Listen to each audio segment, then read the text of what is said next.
चिंतामणी नगर, मोळेगाव तांडा, Hyderabad road, Solapur येथील नोंदणीकृत बांधकाम कामगारास गृहोपयोगी वस्तुसंच वाटपाचे केंद्र असून सोलापूर शहर व ग्रामीण भागातील सर्व बांधकाम कामगारांना गृहोपयोगी वस्तुसंच घेण्यासाठी सहाय्यक कामगार आयुक्त कार्यालय सोलापूरकडून अपॉइंटमेंट लेटर मिळाल्यानंतर कामगार मुळेगाव तांडा, हैदराबाद रोड येथील गोडाऊनमधून सदरचे संच ताब्यात घेतात.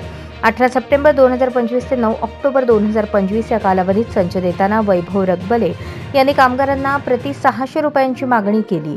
मुख्य ठेकेदार सूरज बोरामणीकर यांना ही बाब निदर्शनास आणून दिल्यास देखील त्यांनी दखल घेऊन कार्यवाही केली नाही. अखेर कामगार संघटना महासंघ सोलापूर यांच्या वतीने सहाय्यक कामगार आयुक्त यांना 19 सप्टेंबर रोजी निवेदन सादर करण्यात आले. त्यांनी 3 ऑक्टोबर 2025 रोजी ठेकेदार सूरज बोरामणीकर यांच्याबरोबर बैठक लावली.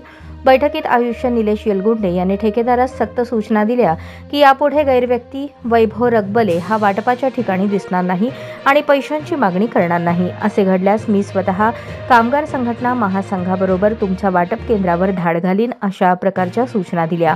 सदर सूचनेनंतर देखील बेकायदेशीर कृती चालूच आहे.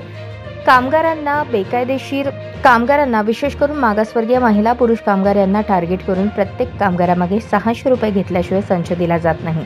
आर्थिक आणि मानसिक त्रास देण्याचे काम चालू आहे. एका कामगारामागे 600 रुपये घेऊन आम्ही एकटे खात नाही.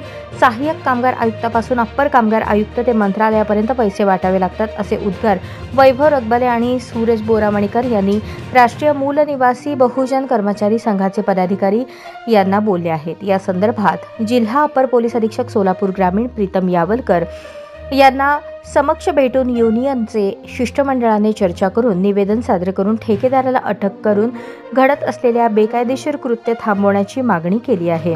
यावेळेस कामगार संघटना महासंघाचे अध्यक्ष साथी बशीर अहमद, उपाध्यक्ष साहेबण्णा तेगेळी, लेबर पार्टीचे शहर सचिव रफी हनगी, युवा अध्यक्ष रियाज शेख, राष्ट्रीय मूल निवासी बहुजन कर्मचारी संघाचे जिल्हा महासचिव सिद्धार्थ बोराडे व प्रभारी मिलिंद गायकवाड उपस्थित होते.